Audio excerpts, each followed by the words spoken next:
Passionate about music.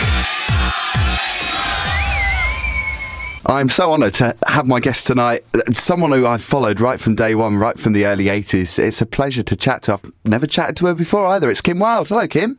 Hey Phil, how are you? I'm really well. I'm so pleased to be able to chat to you. Like I say, I've been a fan right from day one. So much to chat about. Where do we begin? Because you've got such a varied and very successful career as well.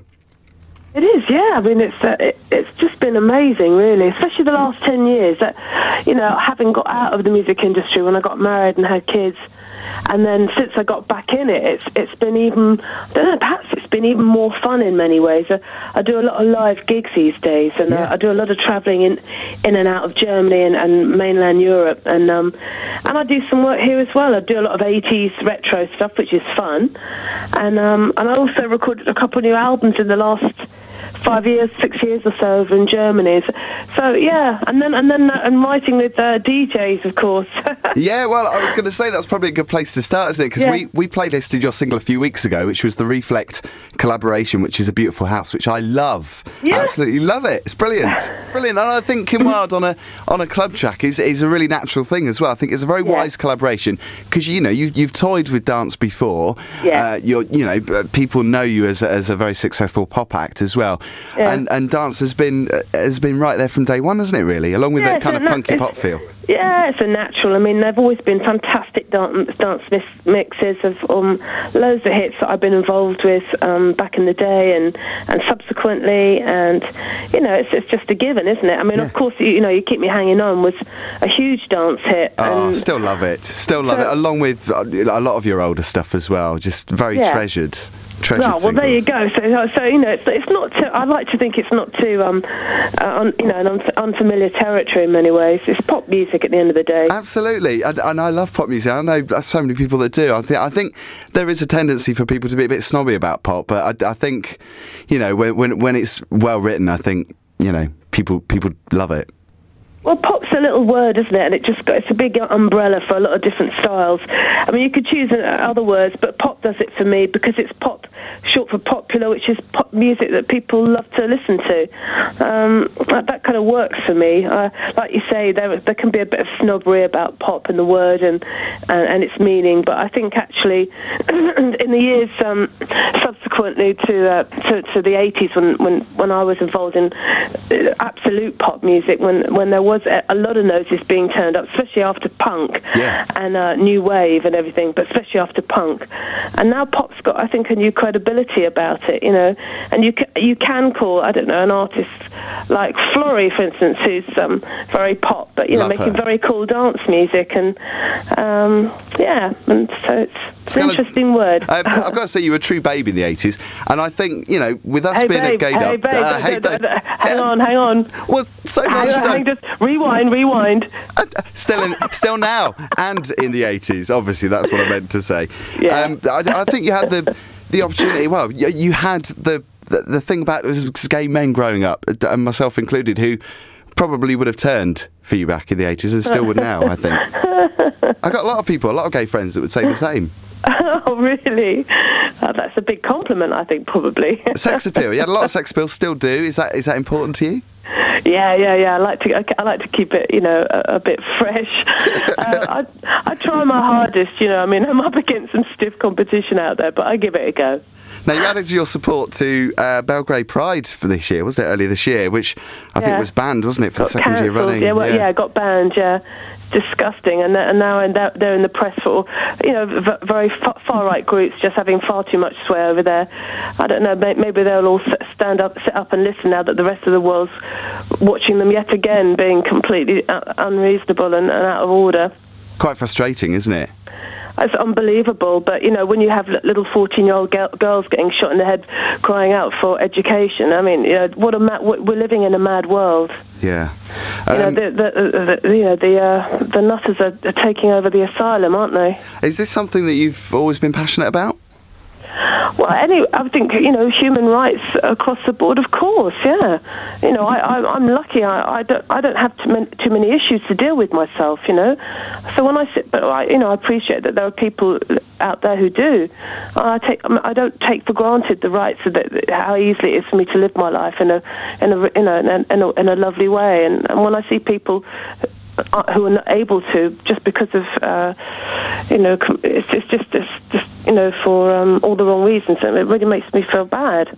I think people have power. I think got to have another go next year. Got to continue to support that cause, I think. Yeah, I think so. I think maybe we need to turn up. That's what we need to do. We can't let the discrimination take hold in that country. It's been through too much crap in the past, and it needs people to stand up for it. So I think maybe we need to organise something that they can't just turn. They can't just destroy like that and stop. Absolutely, and I think maybe next year, get together with Gaydar and we'll try and spread the word a bit more. Well, why don't we try and just get over there? Yeah. There's nothing quite like being there, is there? In your leather pants, I was going to say your leather chic. Rock chic. One of our other listeners, Richard, remembers going back to the 80s again. Obviously, the late 80s, a very important time for you. And I've got to say, Michael Jackson support slot. Yeah. How huge? This is probably a question you get asked all the time, isn't it? About what Michael. was he like? Yeah, because you didn't really see that much of him. Is that right? You saw him a couple of times. I didn't see the first. I was on tour with him for 3 months, and we did about 35 shows together, and 7 of those were at the old Wembley Stadium. I mean, 7 consecutive nights there. It's just amazing. And he was at the peak, probably, I think, arguably, of his career with the Bad album, and he really was at the most potent of his powers. And watching him from side of stage, which I often did, was something to behold. And it totally inspired me, totally, the whole thing. And I only met him once because we needed to do a publicity photograph because he had kept himself conspicuously to himself, and it wasn't going down well in the world press, and his camp were really getting a lot of stick for it, for snubbing me. But he wasn't really snubbing me at all. I think to be a megastar on the road, it's very hard. It's easy to see why they live in ivory castles. They have to for for him, he lived being Michael Jackson 24/7. It's not like me. I take a bit of time out and, go out and do a bit of gardening or take the kids to school or have, or do something quite mundane. But I don't think Michael Jackson knew how to live life on mundane terms. Was it hugely stressful for you to support him? Because, you were massive then as well. Obviously, that was a pretty big gig for you. Was that your biggest to date? Well, I've done amazingly huge gigs in the last 10 years. I have to say, I did work in front of about 150,000 people over in Vienna a few years ago with Billy Idol. Wow. So, I have worked with some huge crowds subsequent to that. But of course, hands down, the biggest crowds over that period of time, 3 months, several million people. It was astonishing. And playing in Berlin before the wall came down. It was all, quite incredible. He was a very lonely, isolated man who kept himself that way. And when I met him, he didn't seem to be in the mood for changing that. He was very polite, and but he did seem to prefer the company of children. My brother and sister, who were very young at the time, would be in and out of his dressing room quite frequently. So as long as you were a child, then it seemed fine to be around him. Fascinating story. Listen, I've got to say also, before we go, best of luck with the new single, which we briefly touched on earlier, which is A Beautiful House. Already in the upfront club charts as well, which is great to see. Yeah, what's going on there then? It's great. Great. I'm so excited. That's so cool. It's brilliant to see. And will you be doing promo for that? Will you be doing club tours and stuff to promote this? Well, I haven't heard about anything like that yet, but I would not be averse to something like that. I'd be really interested to see what's going on in clubs and stuff, and I'd like to, I do intend to do a bit more work with Julian and the boys, so yeah, that's a good idea. Well, I know for a fact that there are many gay clubs across Gay UK that would be screaming out to have you performing this and other, other tracks that you've done, the other hits. Oh, what fun. Hey, it'd be a crack. I'd love that. Yeah, let's do it. And you need to come down and see us next time, because maybe we could do a session. You're in Twickenham, aren't you? We are in Twickenham. It's a bit off the beaten track, but it's leafy. It's quite nice here. Oh, it's beautiful down there, It's quite well behaved. You're right on the Thames, aren't you? Yeah, it's beautiful down here. Oh, gorgeous. Maybe we should have a cup of tea when you're down. Earl Grey and stick the finger out. Mint for me, thanks. Listen, Kim, it's lovely to chat to you.